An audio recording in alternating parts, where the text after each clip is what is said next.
1987 में एक छोटा टीवी स्टेशन चैनल 6 शहर के बाहरी इलाके में एक परित्यक्त प्रसारण टावर से सीधा प्रसारण प्रसारित करने के लिए तैयार किया गया था। यह टावर, जिसे द ब्लैक स्पायर के नाम से जाना जाता है, दशकों पहले चालू था, लेकिन कई रहस्यमय दुर्घटनाओं के बाद इसे बंद कर दिया गया था। इसकी झंग खाया हुआ अशुभ छाया अंधकार में डूबी अलग थलग पहाड़ियों पर मंडरा रहा था। एलिस मोरेनो, एक उभरती हुई पत्रकार जो अपनी निडर भावना के लिए जानी जाती है, ने कार्यभार संभाला। इसका विचार खोई हुई आवृत्तियों के बारे में 1 घंटे का विशेष प्रसारण करना था।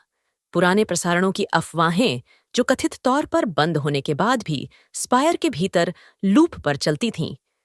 अजीब स्थानीय किंवदंतियों द्वारा प्रेतवाधित टावर के बारे में कहा जाता था कि वह आवाजें, चित्र और यहाँ तक कि चेतावनियां भी प्रसारित करता था, जो कहीं और प्रसारित नहीं की गई थीं। अपने लिए नाम कमाने के लिए उत्सुक एलिस अकेले जाने के लिए तैयार हो गई। प्रसारण की शाम एलिस टावर पर पहुंची। बाहरी दुनिया से उसका एकमात्र लिंक पुराने उपकरणों का एक सेट था, जिसे चालक दल ने स्टेशन पर उसकी फीड वापस भेजने के लिए स्थापित किया था। उसके कैमरामैन ने उसे सेट किया, उसे शुभकामनाएं दीं और सेटिंग से घबराकर तुरंत चला गया। एक बार जब वह अकेली थी, एलिस ने अपनी रिपोर्ट शुरू की। कैमरा चल रहा था। उसकी आवाज स्थिर थी, लेकिन उत्साह से भरी हुई थी।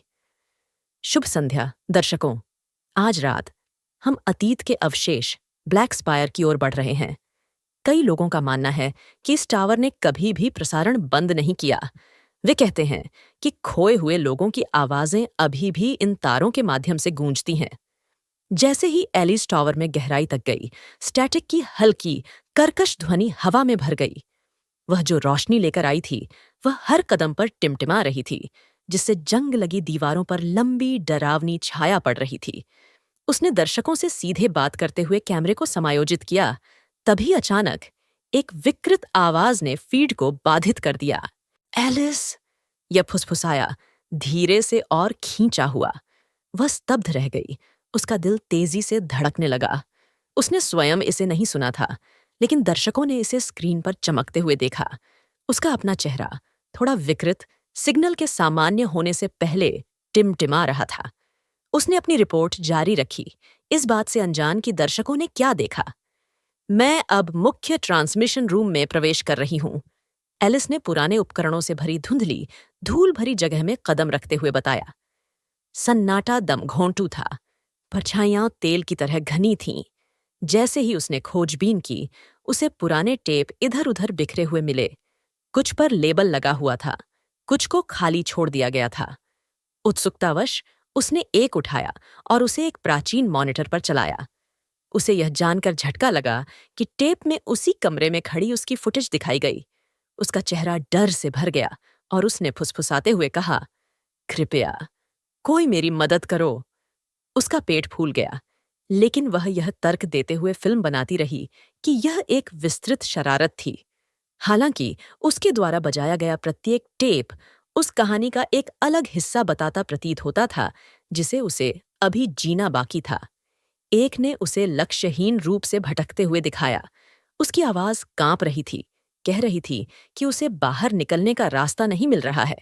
एक अन्य ने उसे सीधे कैमरे की ओर देखते हुए रोते हुए दिखाया, जैसे कि वह फंस गई हो और अकेली हो।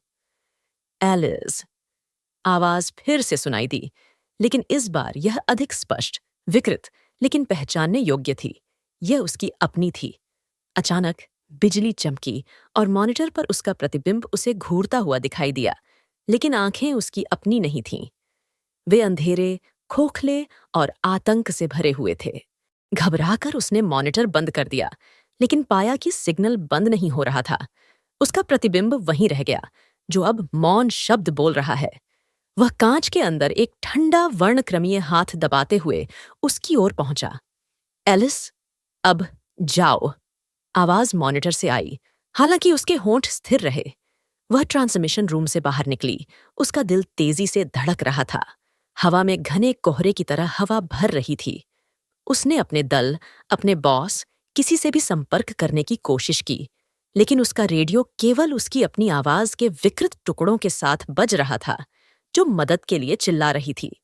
जैसे ही वह बाहर निकलने की ओर संकरी सीढ़ी पर चढ़ी, कुचले जाने वाले भय की भावना ने उसे दबा दिया।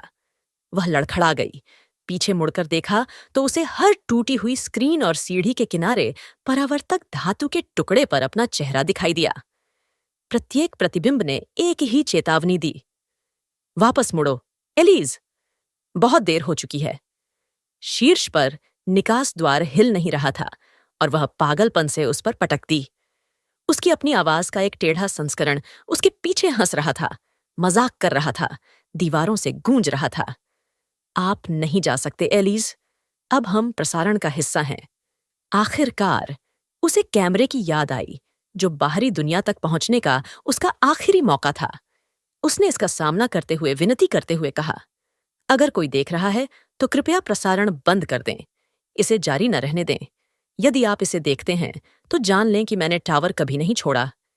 जैसे ही वह बोलती थी, उसकी आवाज ओवरलैप हो जाती थी, जिससे एक गूंज पैदा होती थी जो एक भयावह सामंजस्य में उसके चारों ओर घूमती थी। उसने कैमरा नीचे कर दिया, यह महसूस करते हुए कि वह अब कमरे में अकेली नहीं है। उसका हमशक्ल, पारभासी और भयावह रूप से समान उसके ठीक पीछे खड़ा था। इसकी अभिव्यक्ति खाली और खोखली थी। अंतिम हताश अनुरोध के साथ एलिस ने फुसफुसाया, यह एलिस मोरेनो है, साइन ऑफ कर रही हूं, इससे पहले कि कैमरा खराब हो जाए और उसका फिगर स्थिर हो जाए। स्क्रीन काली हो गई। सच्चाई से अनजान स्टेशन ने उस रात श्रद्धांजलि देने के लिए उसका प्रसारण दोबारा चलाया। यह भोर तक अंतहीन क्रम पर चलता रहा। दर्शकों ने स्क्रीन पर अजीब दृश्यों की सूचना दी, एलिज की प्रेत बाधित आंखों की छवियां, उसकी हताश दलीलें और पृष्ठभूमि में बदलती परछाइयां। सुबह तक टावर का सिग्नल रहस्यमय ढंग से शांत हो गया था, लेकिन द लास्ट ब्रॉडकास्ट की किंवदंती शांत स्वर में फुसफुसाते हुए जीवित थी। कुछ लोग कहते हैं कि यदि आप आधी रात को चैनल 6 देखते हैं, तब भी आप एलिस की झलक देख सकते हैं, जो हमेशा के लिए प्रसारण में फंसी हुई है और रिहाई की गुहार लगा रही है।